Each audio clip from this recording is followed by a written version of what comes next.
This presentation is fundamentally flawed. Everyone, I apologize for this waste of time. Victoria's voice slashed through the room as she rose from her seat, cutting me off mid-sentence. My hands froze over the projector remote. 30 pairs of eyes shifted from my market analysis slides to my face. The methodology used here wouldn't pass a first-year business course, she continued, striding toward the front. The conclusions are amateur at best, misleading at worst. My throat closed as she positioned herself between me and the projection screen. This was supposed to be my moment. 9 months of research crystallized into a blueprint for Crestview's expansion strategy. The largest potential client in our firm's history sat 3 seats away, watching intently. The growth projections ignore basic market saturation principles, Victoria said, her voice dripping with artificial concern. The competitive analysis misses 3 major players. She hadn't reviewed my work before today. Hadn't asked to see it. Hadn't shown any interest at all until now in front of everyone. I am embarrassed this made it to presentation stage, she said, sighing dramatically. Gary clearly is not ready for client-facing work. Heat crept up my neck as whispers rustled through the room.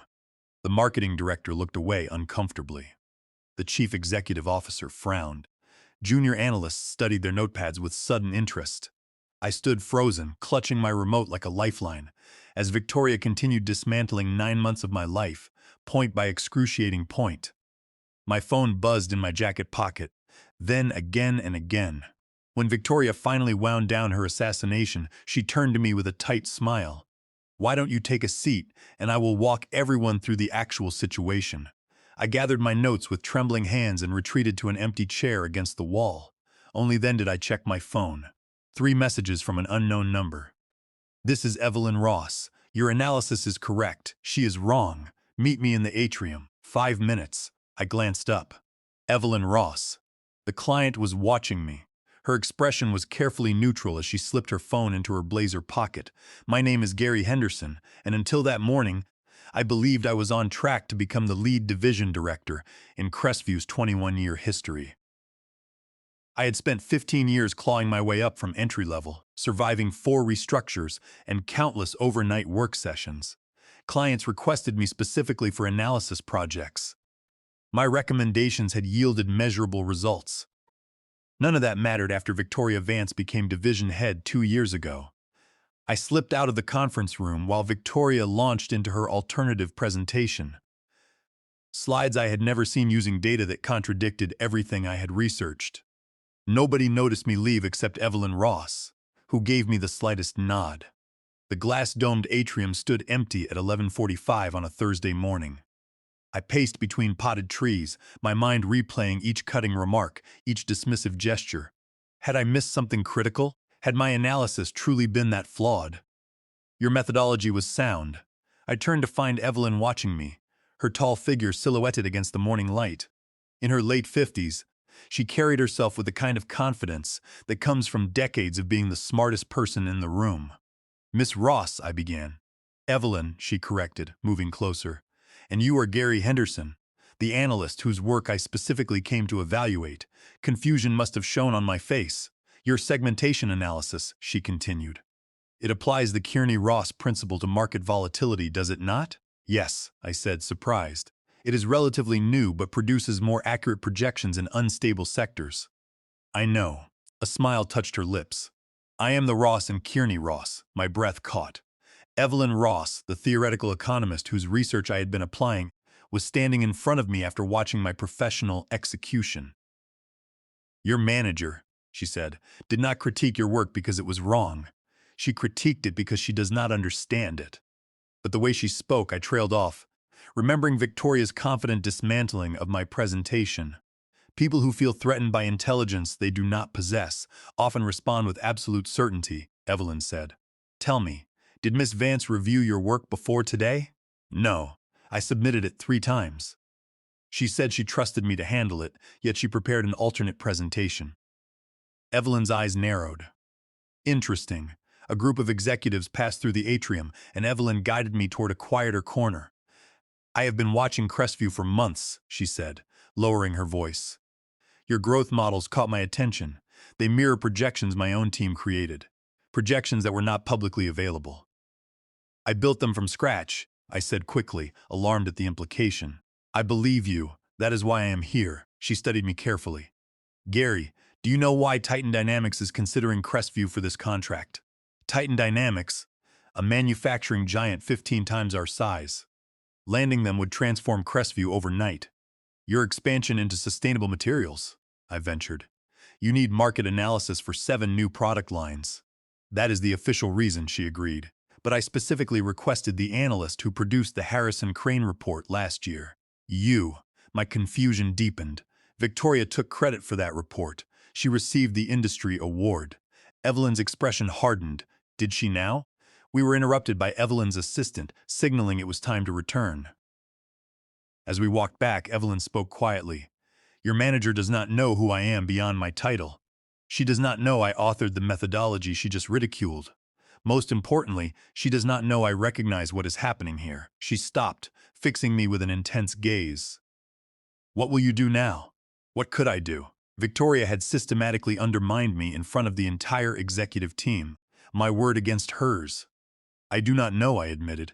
Think carefully, she advised. Some battles are won with direct confrontation, others require strategy. She handed me her business card, plain white with only a phone number. When you decide, call me. I returned to find the meeting concluding. Victoria was accepting congratulations from the Chief Executive Officer, Mr. Richard Dalton, while Evelyn spoke with our Chief Financial Officer. No one acknowledged my return. Back at my desk, I discovered an email from Victoria. Gary, let us discuss your performance tomorrow. 10 o'clock in the morning, my office. My stomach twisted. Everyone knew what those words meant. For 5 years, I had given everything to Crestview. Weekends, holidays, relationships. I had constructed databases no one else understood how to use, created analytical tools that became company standard. Now Victoria would fire me, add my dismissal to her growing list of tough leadership decisions, and continue climbing over bodies toward the suite of executives. I opened my drawer and began gathering personal items when my desk phone rang. Internal call, unlisted extension. Hello, Gary, it is Brenda from the legal department. Actually, Brenda was in legal, and she had joined the firm around the same time I had. We had shared late-night takeout during the Harrison Crane Project Crunch. Can you come to Conference Room B? Bring your laptop. Why? A pause. Just come. Conference Room B was small, windowless, typically used for internal meetings. I found Brenda waiting with Patricia from Human Resources. My termination was happening faster than expected. Close the door, Patricia said, her expression unreadable. If this is about this morning, I began. It is not what you think, Brenda interrupted. We need to see your original Harrison Crane files. I hesitated, confused by the request. Please, Patricia added. This is not against you. I opened my laptop, navigating to the archive folder. Why do you need these? The report was published last year. Brenda and Patricia exchanged glances. Titan Dynamics is questioning the methodology used for their presentation today, Brenda said carefully. They have requested the original Harrison Crane work for comparison. I found the files, hundreds of hours of analysis, modeling, and projections. Victoria must have the finals, I said. She submitted them for publication. That is what we need to verify, Patricia replied. Can you access the version history? As I pulled up the document properties, the timestamp history appeared on screen. Every revision, every edit tracked by our system. Brenda inhaled sharply. The submitted version never passed through her account. What? I looked closer. There it was. The final report had gone directly from my workstation to the submission portal. Victoria's digital fingerprints were nowhere on the document. She could not edit it, I realized aloud. The models were built on proprietary code I wrote. She would not have known how to modify anything without breaking the calculations. So, she submitted your work directly, Patricia whispered.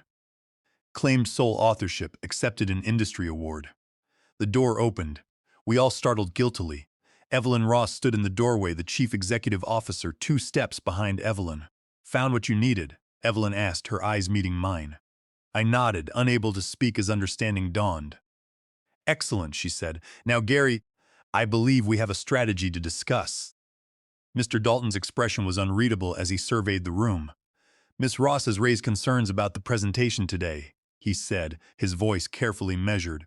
She believes there may have been a misattribution of work. Evelyn glanced at my laptop screen. Interesting timestamps. My heart hammered against my ribs. This moment could destroy my career or save it. Mr. Dalton, if I could have a moment with Gary alone, Evelyn said.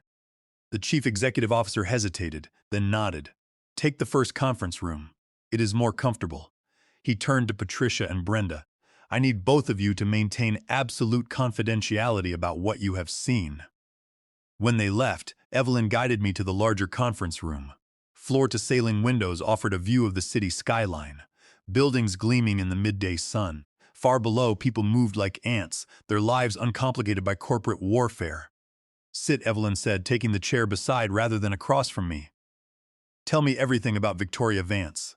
For an hour, I talked about joining Crestview as a data analyst 15 years ago, about building innovative models that caught management's attention, about Victoria's arrival 2 years back and her rapid rise to division head.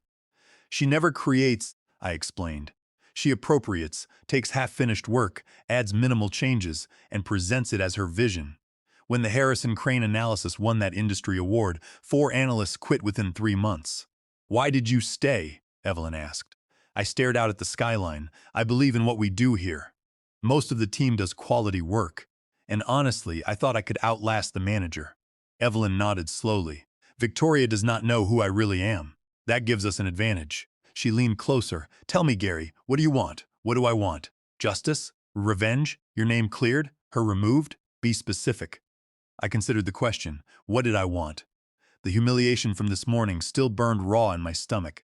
The Harrison Crane theft still stung, but it was not just about me. I want everyone to see her for what she really is, I said finally. And I want to make sure she cannot do this to anyone else. Evelyn smiled for the first time, a small, satisfied curve of her lips. Good, here's what happens next. She outlined a plan so breathtakingly simple yet devious that I almost could not believe it would work. Are you sure? I asked when she finished. Trust me, she said, rising. I have dealt with Victorias before. Just follow my lead and be ready. As she walked out, I wondered if I had just made a deal with a devil of my own. Back at my desk, a new email awaited. Meeting change, career discussion with Victoria Vance, rescheduled to 3:30 in the afternoon today. 5 hours to prepare for what would likely be my termination. I spent them gathering files, backing up personal work, and trying to calm the tremor in my hands. At 3:25, I took the elevator to the executive floor, where Victoria's corner office looked out over the park. Her assistant waved me through with a pitying glance.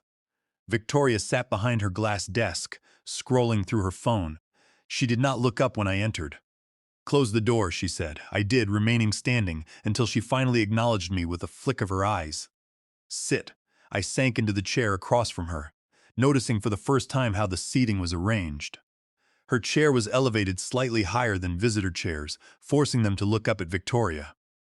This morning was unfortunate, she began, setting her phone down. But perhaps necessary. Sometimes we need a wake-up call to understand our limitations. Her voice carried a practiced compassion. You are clearly not ready for client-facing work. The Kearney-Ross methodology is sound, I said quietly. It has been validated across multiple industries. Something flickered behind her eyes, surprised perhaps that I was not breaking down. That academic nonsense has no place in practical business applications, she said, waving a dismissive hand. But that is not why we are here. Your performance over the past quarter has been concerning. She slid a paper across the desk. A performance improvement plan. 120 days to meet impossible metrics or face termination. You are putting me on a performance improvement plan? I asked, scanning the document. Consider it an opportunity to realign your work with Crestview's expectations. Her smile never reached her eyes. Or you can resign today. A clean break might be better for your career. I knew this game. The plan was not meant to be survived. It was constructed to create a paper trail justifying my eventual firing. Who will handle the Titan Dynamics account? I asked.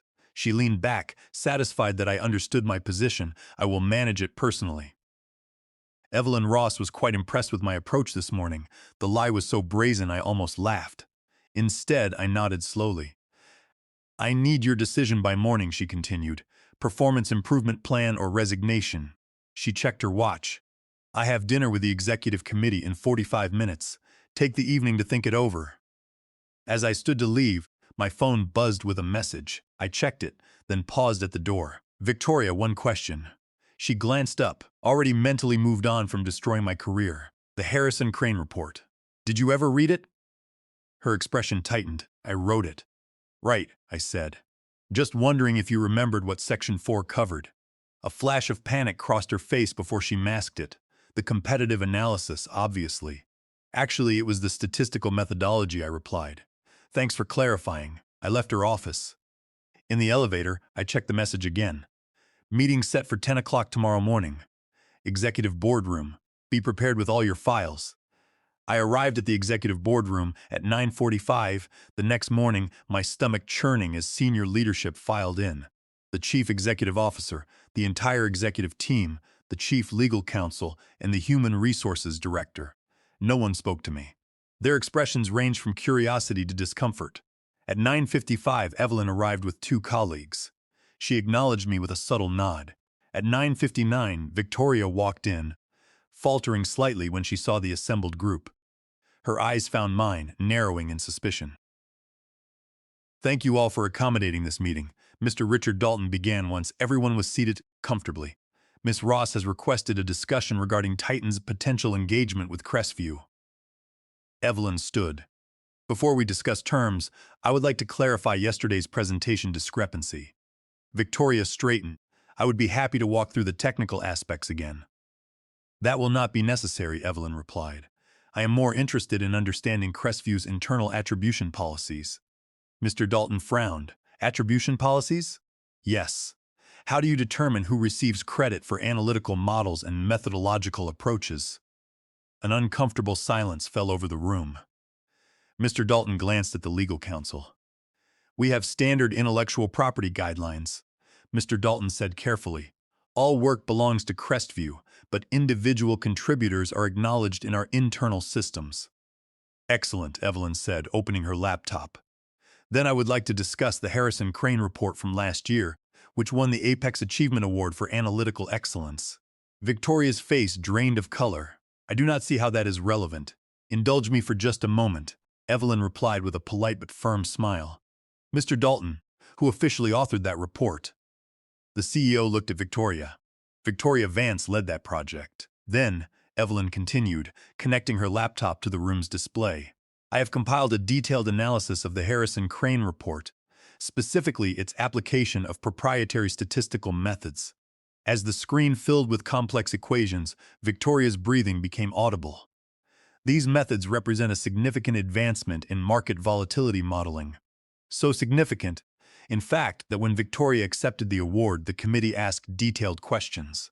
The display shifted to video footage of Victoria on stage, explaining choices she clearly did not understand. Now, Evelyn continued, my team isolated the underlying code structures used to generate these models. They contain distinctive signature elements unique to their creator. Different coding snippets appeared on screen, showing matching patterns. These signatures match perfectly with analytical models created by Gary Henderson over the past 5 years. Models that became increasingly sophisticated leading up to the Harrison Crane report, then appear in modified form in yesterday's presentation. The room grew painfully quiet. All eyes shifted between me, Evelyn, and a visibly sweating Victoria. This is absurd, Victoria sputtered. Gary worked under my direction. I developed the frameworks. He merely executed certain technical aspects. A reasonable explanation, Evelyn agreed. Except for one problem. She clicked to the next slide. The timestamp history I had shown Brenda and Patricia. The document history shows no input from you whatsoever. Victoria stood abruptly. This is not appropriate for a client meeting. We should discuss this privately. I agree. This is uncomfortable, Evelyn interjected, but highly relevant to our potential partnership. You see, the methodology Gary presented yesterday, the one you ridiculed, was developed by me. I am Evelyn Ross, the Ross and Kearney Ross. The methodology you dismissed has been adopted by 10 Fortune 500 companies. And you did not recognize it because you have built your career taking credit for other people's work, without understanding it. Victoria looked desperately toward Mr. Dalton, who sat stunned. This is a misunderstanding, she insisted. Gary must have manipulated those records. Mr. Dalton raised a hand, silencing Victoria. Evelyn, What are you suggesting? I am not suggesting anything, Evelyn replied. I am stating facts and offering a choice. She closed her laptop, surveying the room. Titan Dynamics values integrity as much as innovation. We will not partner with a company that allows intellectual theft to go unchallenged. Mr. Dalton's expression hardened. What do you want? A thorough review of all award-winning work credited to Miss Vance, full recognition for the actual contributors, and a restructuring of your attribution policies. She turned to me. Additionally, the Titan project will be led by Gary Henderson using his original methodology. Victoria's face contorted with rage. This is a setup. You have 12 hours to decide, Evelyn interrupted. Your company stands to gain or lose a $90 million contract based on your decision. As she walked toward the door, she paused beside me. Coming? I stood, aware of every eye on me. At the doorway, turned back, Victoria sat rigid, her career imploding in real time. But something in her expression, a calculated assessment rather than defeat, made my blood run cold. She was not finished, and neither was I. The boardroom emptied quickly. Only Mr. Dalton and the Human Resources Director remained, huddled at the far end of the table. I followed Evelyn and her team to the elevator. What happens now? I asked as the doors closed. Now we wait, she said, checking her watch. 12 hours is generous. They will decide much sooner. And if they choose Victoria, Evelyn's expression turned enigmatic. Then Titan goes elsewhere and Crestview learns an expensive lesson. In the lobby, she handed me a business card. Call me when they reach out, and Gary, be careful. People like Victoria are most dangerous when cornered. I spent the rest of the morning in a coffee shop across the street, unable to face returning to my desk. My phone remained silent except for texts from coworkers. What happened in that meeting? Victoria locked herself in her office. Human Resources is requesting all your project files going back 5 years. By noon, word had spread through the company. By 2, my inbox overflowed with meeting requests from senior directors. At 3, I received a message from the CEO's office requesting my presence at 10 o'clock in the morning the following day. I was awakened at midnight by my phone vibrating on the nightstand. Unknown number. Hello, I answered. You think you have won? Victoria's voice was slightly slurred. You do not understand what you have started. 5 years building relationships you could not dream of having. You think one client can undo that? You stole my work, I said. You took credit for others' ideas. You tried to humiliate me. She laughed, a harsh, bitter sound. Because you needed to learn how this actually works. Talent means nothing without power. Ideas mean nothing without connections. Is that why you are calling at midnight? To share career advice? I am calling to warn you, she said, her voice dropping. Morning will not go how you expect. I have spent the afternoon with 3 board members. The narrative is shifting already. My stomach tightened. What does that mean? It means your precious timestamp records can be explained. Systems glitch, technical oversight. Meanwhile, your history of unauthorized coding outside approved frameworks raises serious compliance concerns. That is ridiculous, is it? Victoria continued. The board wants this Titan deal. They will get it. But they also will not tolerate the public embarrassment of admitting award-winning work was incorrectly attributed. I heard ice clinking against glass. There is a term for it, plausible deniability. By tomorrow, you will be offered a promotion, a raise, and a confidentiality agreement. And you walk away untouched? I said. Not untouched, but with my reputation intact and an exit package. She paused. Take the deal, Gary. Everyone gets what they want, except justice. Another harsh laugh. Welcome to the real world. Sleep well. The line went dead. I did not sleep. Instead, I pulled out my laptop and began working through every project, every report, every analysis I had created over the past 5 years. Around 4 o'clock in the morning, a pattern emerged. Subtle at first, then unmistakable. By dawn, I understood exactly what I needed to do. The chief executive officer's assistant greeted me coldly when I arrived at 9:55 the next morning. She led me to a small conference room tucked away from the main floor. Inside waited Mr. Dalton, the Human Resources Director, and the company's chief counsel. No, Victoria. Gary, thank you for coming, Mr. Dalton began. After considerable review, we have reached what we believe is an equitable resolution. The Human Resources Director slid a document across the table. A new position has been created. Senior methodology specialist reporting directly to the executive team, 50% increase in compensation, and a team of 5 analysts. The council pushed a second document forward, contingent on a standard confidentiality agreement. I glanced at the agreement, 8 pages of legal language that essentially prevented me from ever discussing Victoria's theft. "And Victoria?" I asked. The three exchanged glances. "Miss Vance will transition to a strategic advisory role," Mr. Dalton said, a face-saving reassignment rather than accountability. The Titan contract was ours if I let it. He called it a win for everyone. But I saw 3 powerful people managing a problem rather than addressing an injustice. I asked for a moment to make a call, and they stepped out. I dialed Evelyn and told her about the deal. As expected, she replied, asking if I would accept it. She noted that corporations protect their reputation above all else, and admitting error creates liability. "So, this was pointless?" I asked. "Not at all," she replied. "You have been offered power. You could take it and build your career, learning to play their game." I thought of the sleepless night and the years of watching others benefit from my work. "What would you do?" I asked. "I am already doing it," she said. "Make your choice." The line went dead. When Mr. Dalton returned, I told him I wanted Victoria present. He frowned but complied. 15 minutes later, Victoria swept in, looking triumphant. She congratulated me smoothly, calling the specialist role perfect for me. Before I could reply, Evelyn entered with Russell Hayes, Titan's chief legal officer. Mr. Dalton looked alarmed, insisting this was a private matter. Russell Hayes disagreed, placing a thick folder on the table. He explained that Titan had examined Crestview's analytical output during Victoria's tenure. Victoria's smile faltered as he slid printouts across the table, showing my distinctive coding patterns across 16 major projects, none attributed to me. Furthermore, he revealed consistent client billing discrepancies on projects where Victoria claimed primary authorship, producing spreadsheets of internal versus billed hours. Mr. Dalton scanned the figures. Evelyn explained that clients were systematically overbilled across 22 accounts over 4 years. Victoria stood, claiming they could not access internal billing. "We did not," I said. "I did. Last night, I connected the dots. Every project Victoria claimed showed hours added after completion as executive oversight." Mr. Dalton demanded if it was true. Victoria laughed it off as a fabrication. "The Harrison Crane project was billed at 420 hours, I said. "I worked 230.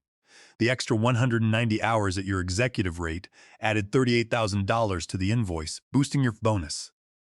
Victoria sneered, but Russell Hayes interjected that the client had already confirmed the fraudulent numbers.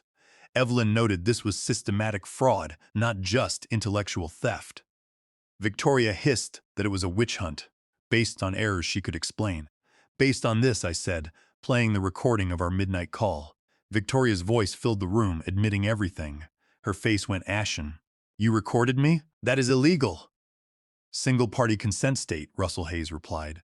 Mr. Dalton sat in tense silence. Evelyn gave him a choice: handle this internally with full restitution or face regulatory investigations and public scandal. Victoria appealed to Mr. Dalton, but he told her to stop talking. He turned to Evelyn and asked what she wanted. Evelyn demanded a full audit of Victoria's projects, a restructuring of billing, public correction of records, and that I lead their account as Director of Analytical Innovation. Mr. Dalton agreed to the terms to keep it private. Within 2 hours, Victoria was escorted out by security, her access terminated. By 5, I sat in her former office, trying to process my sudden promotion. Evelyn knocked on the doorframe, smiling. When I admitted it did not feel real, she assured me it would, though she suggested finding a new office with better energy. I asked if she had planned everything from the start. Evelyn replied that she only recognized a familiar story of exploitation. She added that the beauty of my revenge was that I created the conditions for Victoria to destroy herself. By building sophisticated systems she had to claim but could not understand, keeping meticulous records, and working with integrity, I had made the truth undeniable. She defined elegant revenge as creating a space where the enemy's nature becomes their downfall. She congratulated me on the Titan contract and left. Soon, I received an invitation to the next executive planning retreat. Looking out the window, I watched her car pull away. 4 days ago, I was humiliated. Now I held the corner office and director title. Victoria believed ideas meant nothing without power, but she was wrong. Talent, truth, and patience matter. Sometimes, the best revenge is standing so firmly in your truth that the people who wronged you destroy themselves.